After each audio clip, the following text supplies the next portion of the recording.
I want to jump right into the topic at hand around the F-35s. We heard President Trump say it in this report that we've never had any dispute with the UAE, but from your perspective, should Israel stand in the way of F-35 sales to now regional partners such as the United Arab Emirates?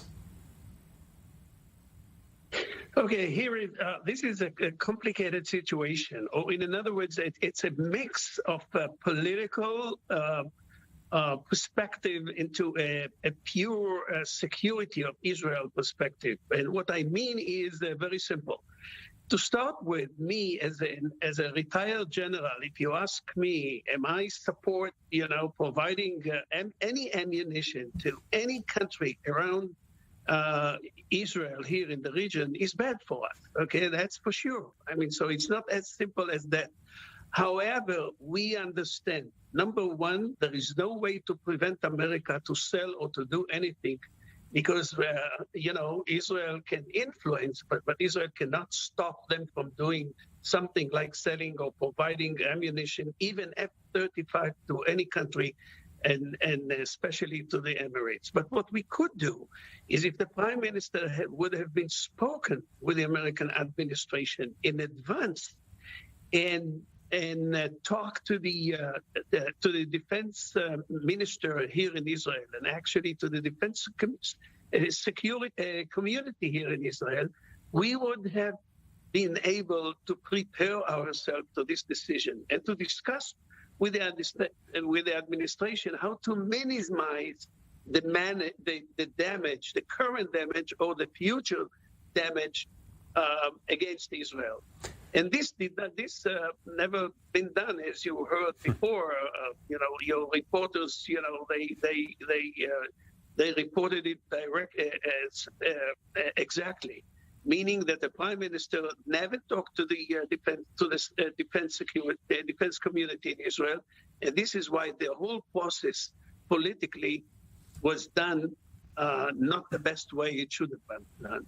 But along those lines, obviously this is causing above-the-board discourse right now. It might even complicate the emerging international relations here and ties.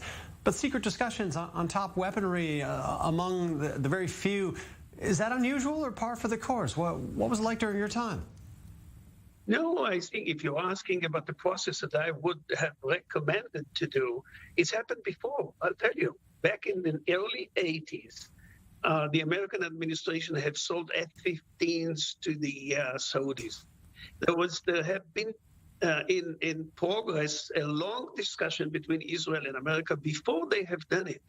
And we were able to reduce, the damage to Israel by changing some of the software, for instance, some of the carrying ammunition on the airplane, for instance. The timing sometimes is important, or what Israel is getting, in as a response to the selling of this kind of weapons to the other country.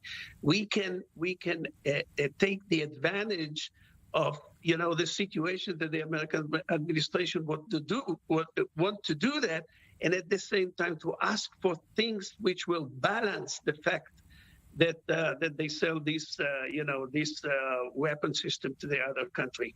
So I would put the balance of my point is that the process should have been done differently to prepare the community, the defense community, and to sit down and discuss before the deal is signed with the American.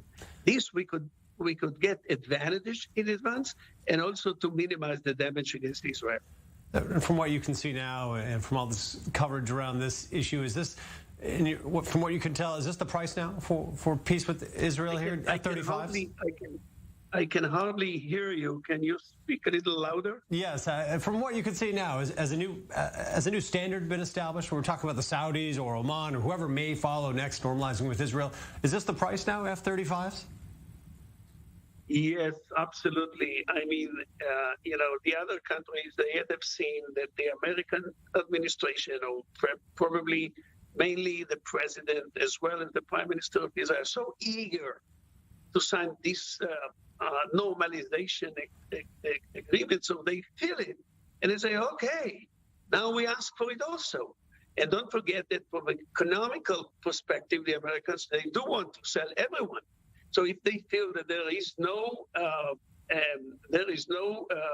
resistance, from the Israeli government, they do it easily, and it will be difficult for them, to refuse any request for any country. I am sure that in a very short time, when they sit down and discuss with the Saudis, they will ask for it.